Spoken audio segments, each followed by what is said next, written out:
ಪಹಲ್ಗಾಮ ಘಟನೆ ಇಡೀ ದೇಶದ ಜನರನ್ನ ಬೆಚ್ಚಿ ಬೀಳಿಸಿದೆ. ಸ್ಥಳಕ್ಕೆ ಹೋಗಿ ಅಲ್ಲಿರುವಂತಹ ಕನ್ನಡಿಗರಿಗೆ ಧೈರ್ಯ ತುಂಬಿ ಅಲ್ಲಿಂದ ಕರ್ಕೊಂಡು ಬಂದು ಇವತ್ತು ಒಂದು ರೀತಿಯಾಗಿ ಅಲ್ಲಿನ ನಮ್ಮ ಕನ್ನಡಿಗರಿಗೆ ಒಂದು ಹೆಮ್ಮೆ ಅನಿಸುವಂತಹ ರೀತಿಯಲ್ಲಿ, ಜೊತೆಗೆ ಅಲ್ಲಿರುವಂತಹ ಕನ್ನಡಿಗರಿಗೆ ಧೈರ್ಯ ತುಂಬುವಂತಹ ಕೆಲಸವನ್ನ ಮಾಡಿದ್ದು ಕರ್ನಾಟಕದ ಸಚಿವ ಸಂತೋಷ್ ಲಾಡ್ ಅವರು ನಮ್ಮ ಜೊತೆಗಿದ್ದಾರೆ. ಅಲ್ಲಿನ ಇಂಚಿಂಚು ಮಾಹಿತಿ ಏನಾಗಿತ್ತು, ಪರಿಸ್ಥಿತಿ ಹೇಗಿತ್ತು, ಜೊತೆಗೆ ಅಲ್ಲಿರುವಂತಹ ಜನ ಏನು ಅಂತಿದ್ರು ಅನ್ನುವಂತಹ ಎಲ್ಲ ಮಾಹಿತಿಯನ್ನು ಅವ್ರನ್ನ ಕೇಳ್ತಾ ಹೋಗೋಣ.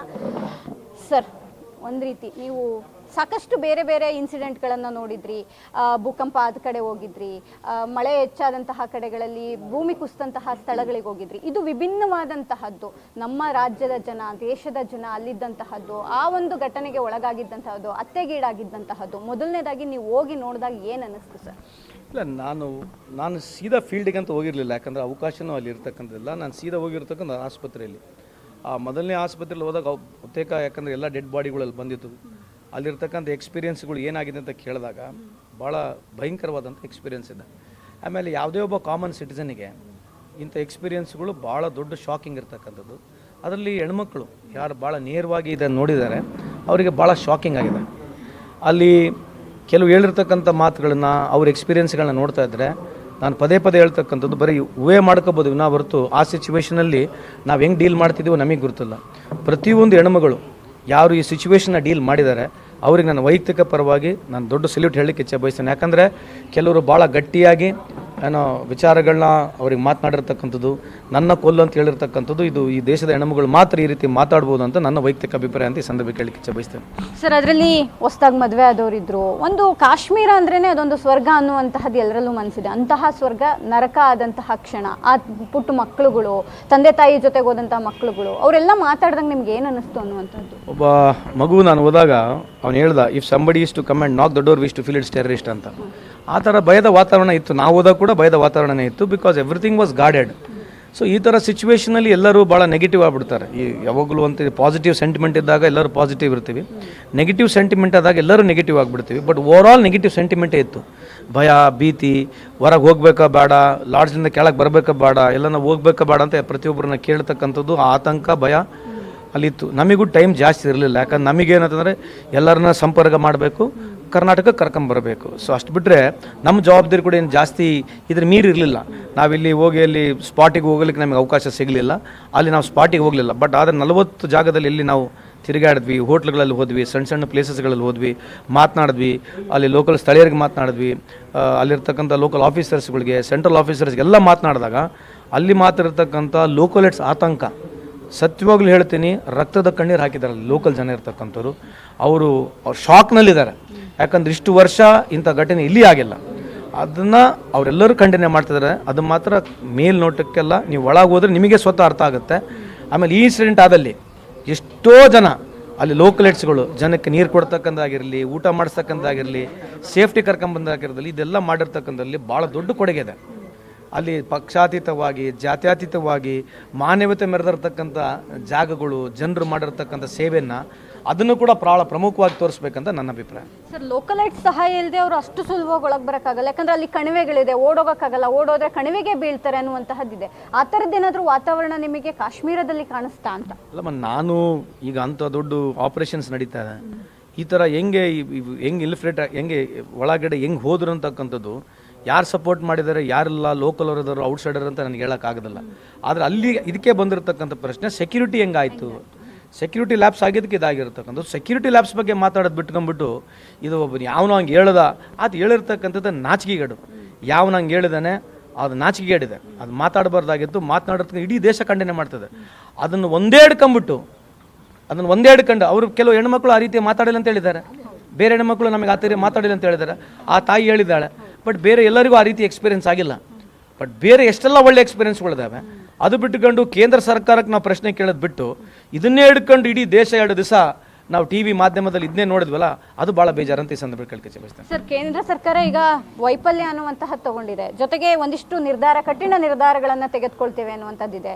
ಆ ಉಗ್ರರ ಮನೆಗಳನ್ನ ಬೆಳಗ್ಗೆ ಉಡಿಸ್ ಮಾಡುವಂತಹ ಕೆಲಸ ಆಗಿದೆ. ಇದರ ಜೊತೆಗೆ ನೀರಿನ ಒಪ್ಪಂದ ಮುರಿದಿರುವಂತಹದ್ದು.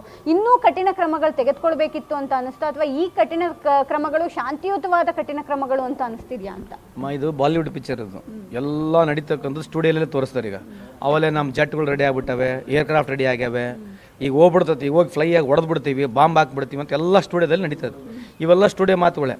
ಕೇಂದ್ರ ಸರ್ಕಾರ ಏನೇ ನಿರ್ಣಯ ತೊಗೊಂಡ್ರೆ ಇಡೀ ಭಾರತ ದೇಶ ಅವ್ರ ಜೊತೆಗಿದೆ. ಏನು ಬೇಕಾದಾಗಲಿ, ನಮ್ಮಲ್ಲಿ 100 ಡಿಫ್ರೆನ್ಸ್ ಇದ್ರೂ ಅದು ಸಂಬಂಧ ಇಲ್ಲ. ಕೇಂದ್ರ ಸರ್ಕಾರ ತೊಗೊಂಡಿರ್ತಕ್ಕಂಥ ನಿರ್ಣಯ ಎಲ್ಲರಿದ್ದಾರೆ. ಆದರೆ ಸರ್ಕಾರ ನಿರ್ಣಯ ತೊಗೊಂಡ ಮೇಲೆ ಇವು ಟಿ ವಿಯಾಗಿ ಬರಬೇಕು. ಸರ್ಕಾರ ನಿರ್ಣಯ ತೊಗೊಂಡ್ಮೇಲೆ, ಸರ್ಕಾರ ಆ್ಯಕ್ಟ್ ಮಾಡಿದ್ಮೇಲೆ ಟಿ ವಿಯಾಗಿ ಬರ್ಬೇಕು. ಮೊದಲೇ ಟಿ ವಿಯಾಗಿ ಪಿಕ್ಚರು, ಟ್ರೈಲರು ನಿಮ್ಮದೇ ಈ ಥರ ಎಲ್ಲಿವರೆಗೆ ನಡೆಸಬೇಕು? At what cost? For what? ಏನು ಎಲ್ಲರೂ ಪರ್ಮನೆಂಟಾಗಿ ಉಳ್ಕೊಳ್ತಾರ? ಇದ್ರ ಏನು ಇಂಪ್ಯಾಕ್ಟ್ ಏನು ಲಾಭ ಏನು? ಅಂದರೆ ಏನು ಕೇಂದ್ರ ಸರ್ಕಾರದ ಏನು ತಪ್ಪೇ ಇಲ್ಲ, ಕೇಂದ್ರ ಸರ್ಕಾರ ಏನು ತಪ್ಪೇ ಮಾಡಿಲ್ಲ. ಎಲ್ಲಿವರೆಗೆ ಇನ್ನು ಎಷ್ಟು ವರ್ಷ ಇದೇ ರೀತಿ ಪಿಕ್ಚರ್ ನೋಡ್ಬೇಕು ನಾವು? ಮೋದಿಯವರಂತೂ ಮಾತಾಡೋಂಗಿಲ್ಲ, ಇಂಥ ವಿಷಯದಲ್ಲಿ ಏನು ಮಾತಾಡೋಂಗಿಲ್ಲ. ಹಿಂಗೆ ನಾವೆಂಗೆ ಯಾರನ್ನ ಪ್ರಶ್ನೆ ಕೇಳಬೇಕಿದು? ರಾಜಕೀಯ ಮಾತಾಡಲ್ಲ ಅಂತಂದ್ರು, ಬಿಹಾರಕ್ಕೆ ಹೋಗಿ ಚುನಾವಣಾ ಪ್ರಚಾರ ಮಾಡಿದ್ರು. ಚುನಾವಣೆಗೆ ಹೋಗ್ತಾರೆ, ಜಮ್ಮು ಕಾಶ್ಮೀರಕ್ಕೆ ಹೋಗ್ತಿಲ್ಲ, ಸ್ಪಾಟ್ಗೆ ಹೋಗ್ತಾ ಇಲ್ಲ ಅನ್ನುವಂತಹ ಪ್ರಶ್ನೆ ಸಹಜವಾಗಿ ಸಾರ್ವಜನಿಕರಲ್ಲೇ ಮೂಡ್ತಾ ಇದೆ. ಪ್ರಶ್ನೆ ಕೇಳ್ತಾ ಇದ್ದಾರೆ ಸಾರ್ವಜನಿಕರು. ಅದು ಯಾರು ಬಿ ಜೆ ಪಿಯವ್ರು ಕೇಳಲ್ಲಮ್ಮ. ನೀವೆಲ್ಲರನ್ನ ಕೇಳಿ, ಬಿ ಜೆ ಪಿಯವ್ರನ್ನ ಹೋಗಿ ಇದೇ ಪ್ರಶ್ನೆ ಕೇಳಿ, ಅವ್ರು ಉತ್ತರ ಕೊಟ್ಟರೆ ಕೇಳ್ರಿ. ಯಾಕಂತಂದ್ರೆ ಹೇಳ್ಬಿಡ್ತಾರೆ, ಏನೋ ಭಾಳ ಆರ್ಕೆ ಉತ್ತರ ಕೊಟ್ಟು ಹೋಗ್ತಾರೆ. ಹೋಗಿದ್ರು, ಹೋಮ್ ಮಿನಿಸ್ಟರ್ ಹೋಗಿದ್ರು ಅಂದರೆ ಏನರ್ಥ? ಈ ದೇಶದ ಪ್ರಧಾನಮಂತ್ರಿ, ಈ ದೇಶದ ಪ್ರಧಾನಮಂತ್ರಿ ಇಂಥ ಸಂಕಟ ವಿಷಯಗಳಲ್ಲಿ ಯಾವತ್ತೂ ಬಂದು ಮಾತಾಡಲ್ಲ. ಅವರು ಗ್ಲೋಬ್ ಹೆಂಗೆ ನಡೆಸಬೇಕು, ಅಮೇರಿಕಾ ಹೆಂಗೆ ನಡಿಬೇಕು, ಯುರೋಪ್ ಹೆಂಗೆ ನಡಿಬೇಕಂತ ಅಂಥ ವಿಷಯದಲ್ಲಿ ಮಾತನಾಡ್ತಾರೆ ವಿನಃ ಹೊರತು ಈ ದೇಶದ ಇಲ್ಲಿವರೆಗೆ ಮಣಿಪುರಿಗೆ ಹೋಗಿಲ್ಲಮ್ಮ ನಮ್ಮ ದೇಶದ ಪ್ರಧಾನಮಂತ್ರಿ. ಈ ದೇಶದಲ್ಲಿ ಜನರು, ಯುವಕರು ಏನು ವಿದ್ಯಾವಂತರು ಇದ್ದೀರಿ, ಬಿ ಜೆ ಪಿ ಇರಲಿ, ಕಾಂಗ್ರೆಸ್ ಇರಲಿ, we have to build this country. ನಮ್ಮಲ್ಲಿ ಐಡಿಯಾಲಜಿಕಲ್ ಡಿಫ್ರೆನ್ಸ್ ಇರಲಿ, ಬೇಕಾದ ಡಿಫ್ರೆನ್ಸ್ ಇರಲಿ, ಆದರೆ ದೇಶದ ಇಶ್ಯೂ ಬಂದಾಗ ನಾವು ಪಕ್ಷ ಮೀರಿ ಹೋಗ್ಬೇಕಾಗ್ತದೆ. ಅಂಥ ಒಂದು ಆಲೋಚನೆ ಮುಂದೆ ಬರ್ತಕ್ಕಂಥ ಯಂಗರ್ ಜನರೇಷನ್ ಬರಬೇಕು, ನಾಯಕರಲ್ಲಿ ಕೂಡ ಬರಬೇಕು. ತಪ್ಪಂತ ಒಪ್ಕೋಬೇಕು. ತಪ್ಪಂತ ಒಪ್ಕೊಂಡ ತಕ್ಷಣ ಯಾರು ಸಣ್ಣವ್ರು ಆಗೋದಿಲ್ಲ. ಅದೇನಾಗೈತೆ? ಆಯ್ತು, ಎಲ್ಲ ರಾಜಕಾರಣದ ಎಲ್ಲ ವ್ಯವಸ್ಥೆಯಲ್ಲಿ, ಎಲ್ಲ ಸರ್ಕಾರದಲ್ಲಿ ಲ್ಯಾಪ್ಸಸ್ ಆಗಿದ್ದಾವೆ. ಆ ಲ್ಯಾಪ್ಸಸ್ ಆಗಿಲ್ಲ ಅಂತ ತೋರಿಸ್ಲಿಕ್ಕೆ 2-3 ದಿನ ಏನು ನಡೀತು ಈ ದೇಶದಲ್ಲಿ ಪಿಕ್ಚರು, ನಿಜಕ್ಕೂ ತಲೆ ತಕ್ಕಂಥ ಕೆಲಸ ಅಂತ ಈ ಸಂದರ್ಭ ಕೇಳ್ತೀವಿ. ಪರಿಹಾರ ವಿಚಾರವಾಗಿ ಚರ್ಚೆ ಆಗ್ತಾ ಇದೆ.